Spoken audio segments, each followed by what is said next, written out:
Today we're in the city of Williamsport, and we're going to meet with John Heine of the Davis Insurance Group. John, thank you so much for meeting with me today. I appreciate your time. We're on, if someone comes to me for insurance, I can act either as an agent for the companies that I represent. We represent quite a few that offer garage policies. Or I can act as a broker in which I represent you and go to other agencies if for some reason one of my companies can't write your policy. Okay. Now there's different types of garages and insurance companies treat them differently. If you have a general auto repair garage, that's very popular with insurance companies and they like to write them. If you have a garage that does a lot of towing, the insurance companies generally don't mind that unless you're towing to other locations, to other garages, or as part of contracts with AAA or other roadside services. Insurance companies aren't very fond of those, and we usually end up acting as a broker then and going to other companies. There's also body shops, of course. If you have a body shop, insurance companies are quite fond of them as well, but you have to have a proper paint booth. If you do a general auto repair shop, but you alter suspensions like lifting pickup trucks or anything like that, that is very unpopular with insurance companies, and again, wind up as a broker and be going out to another company to get those or to another agent. Some other types of auto dismantling, if anything is doing like that, junkyards, that's another thing that insurance companies aren't very popular.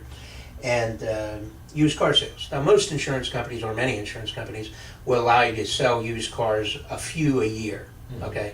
If you do more than one a month generally, then they consider you to be a used car dealership. Okay, so to review where we are, basically the type of business you're in is going to depend upon the risk, and that risk will affect how easy it is to get a policy, and that risk, of course, will dictate how much you're going to pay for a policy. Exactly. If you're in one of the classes, it's easier to get a policy. More companies are competing for the business and the price is lower.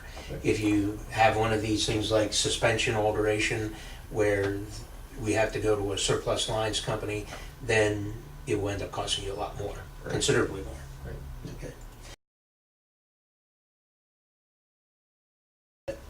If you purchase a garage keeper's policy, that includes, as I said, the general liability for the garage, trip and fall coverage. It includes the automobile coverage for driving your customers' cars, okay? And it includes garage keepers. In any commercial general liability policy, there's an exclusion, two important exclusions you need to know. One is your work, which just says that any work you do is not covered. If you put brakes on a car and they're bad and they need to be put on again, there's no coverage for that. The insurance company is not in the business of paying to redo your work. Okay. If the brakes fail and someone is injured, they will cover that, just not the brakes themselves. The other exclusion is for anything in your care, custody, and control. So while you have possession of a car, there is no coverage for the car itself. That is covered by garage keepers coverage. Important distinction as well. In the personal auto policy, my automobile policy covers anybody who drives my car.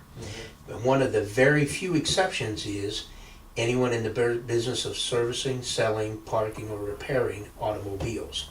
So my automobile insurance policy has a specific exclusion against anybody repairing my car. One of the very few exclusions available. So you have to have that non-owned coverage. Your customer's insurance will not cover you when you drive the cars. Garage keepers coverage covers cars in your care, custody, and control from the time they're dropped off until the time the customer picks them up. If you are responsible for any damage to that car, the insurance company will cover it. There are two types of garage keepers coverage. One is called legal liability and is most popular with garages. In that coverage, the insurance company will pay for the repairs of the car if the garage owner is legally liable for it. The other type of garage keepers coverage is called direct primary. Now, in direct primary coverage, the insurance company will cover a car in your care, custody, control, even if you're not legally liable for the damages. So if you have a car parked along the street and somebody hits it and they're uninsured and your customer can't get the money out of that person, your insurance company will pay for it regardless of fault. That coverage is generally purchased by garage, or pardon me, by new car dealers, because they want their customers to be happy no matter what. I understand. Okay. Understand.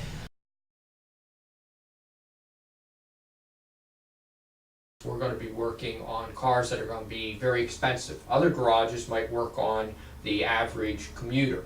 So consequently, sometimes I might have 5 to 10 cars under my control that might have a value of perhaps as much as $250,000. Sometimes some garages will have under their control cars that maybe the total value of the 5 cars is going to be hard pressed to say they're $10,000. What would you recommend in terms of the minimum coverages that we should think about whenever we're considering how much to carry? When I talk to my clients, I usually ask them, and on the application it asks for an average value of the cars and a maximum value of the cars. And generally they'll also want to know a maximum value per car. Well, that's more informational than rating. The garage keeper's policy is based on the value of the cars, the maximum value of the cars that you have on your lot at any one time. And it is 100% co-insurance policy. And what that means is that if you have $10,000 of cars on your lot and only have the state required $5,000 Right. of garage keepers, if there's a loss, the insurance company will come in and say, you insured half the value of your cars, we're going to pay half of the loss, okay? So you do need to make sure that you always have enough coverage to cover all vehicles in your care, custody, and control at any one time. Right. You can't get away with saying, I only work on one car at a time, it's the highest it would be $50,000, that's all I need. You must carry the full amount of coverage for all the vehicles on the policy. That's a very good question. Okay. So if we have an 8-bay garage, my potential for how much I should be carrying is going to be much greater than if I perhaps have a 2-bay garage. Exactly, exactly. Is building coverage to cover the Right. building if you own it or required to insure it under a lease. Right. Okay. The contents of the building. The contents can be anything from your tools to desks and chairs, parts that are there for sale, anything that is movable or removable.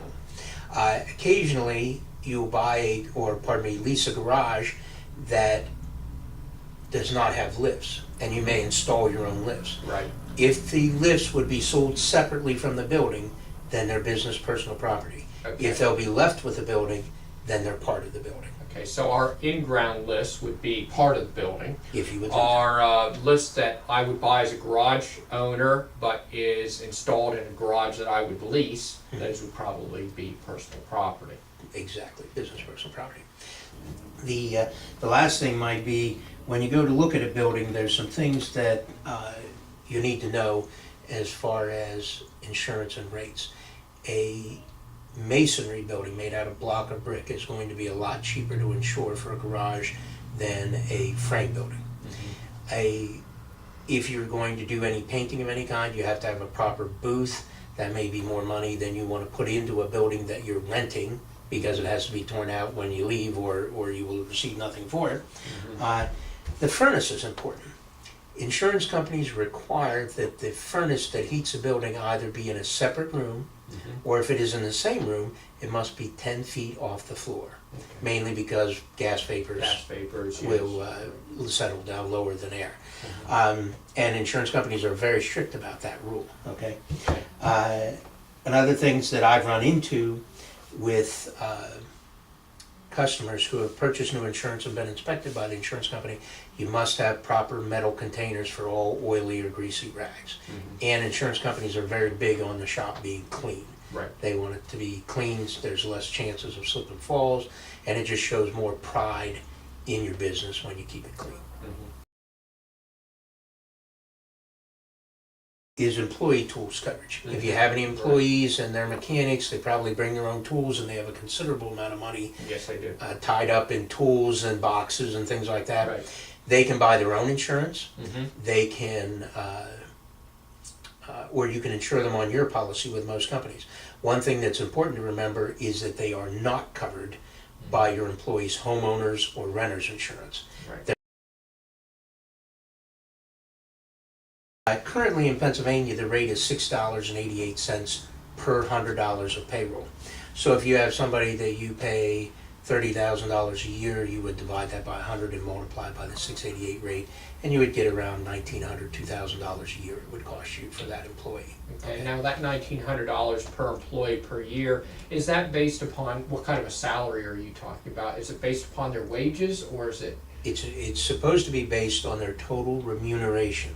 Okay. That means their full payroll, any tips that they receive, and any additional coverages that you pay them, such as bonuses or Christmas bonuses, anything like that. Okay. Yeah. Now, the other thing that I should bring up is many businesses, when they're starting out, try to avoid workers' compensation by hiring subcontractors. Okay, that is something that you can do. However, in 2010, Pennsylvania passed the Workplace Misclassification Act, and it had very specific rules that you must follow in order for someone to be considered a subcontractor. If you hire them as a subcontractor and you don't meet all of those guidelines, you could be liable for not only fines and medical bills for one of your employees, but you also can go to prison in Pennsylvania for not carrying workers' compensation when you're supposed to.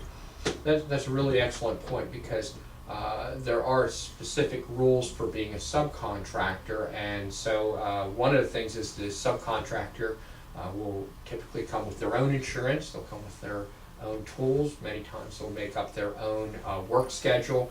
They are truly a contractor that you are handing them, at the very basic level, you're handing them the job and they're doing it either at their location, or if it's at your location, there's a lot of rules that stem from that. Exactly. So when we're talking about subcontractors, you're right, it's a very, very slippery slope between a contractor and an employee. And Exactly. if you're going to have an employee, you need to have workers' comp. Exactly.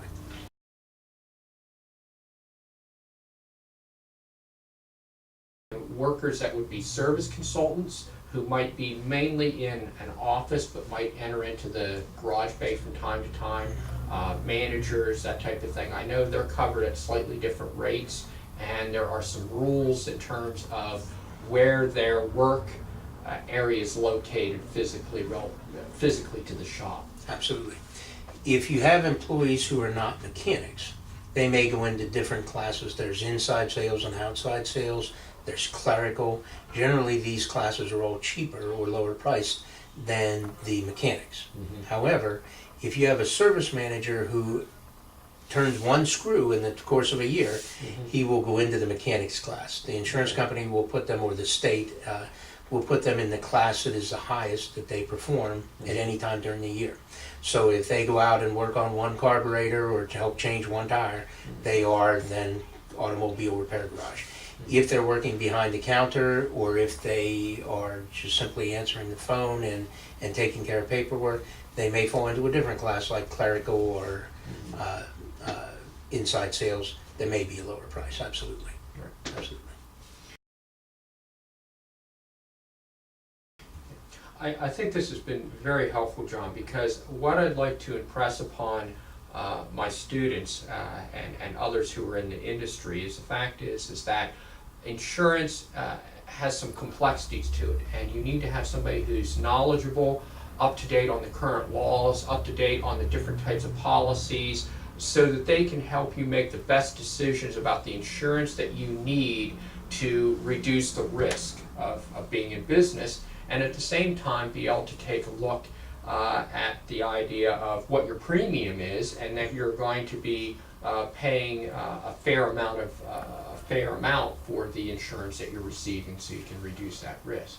So I feel that probably the best advice I can give to somebody is to find an agent, broker, who can sit down with you and actually discuss with you in detail the insurance you need for your business. I think that's the best thing to do, because it's some of the stuff, just listening to it, it can get very overwhelming. It can be complicated, and if you do miss a coverage because you're trying to save money, you could end up with a very severe loss that isn't covered. Right. Exactly. Right. That's really a good point. John, I appreciate your time today. It's been very helpful, and I look forward to doing business with you in the future. No problem. If you have any questions, please call. Thank you. Thank you.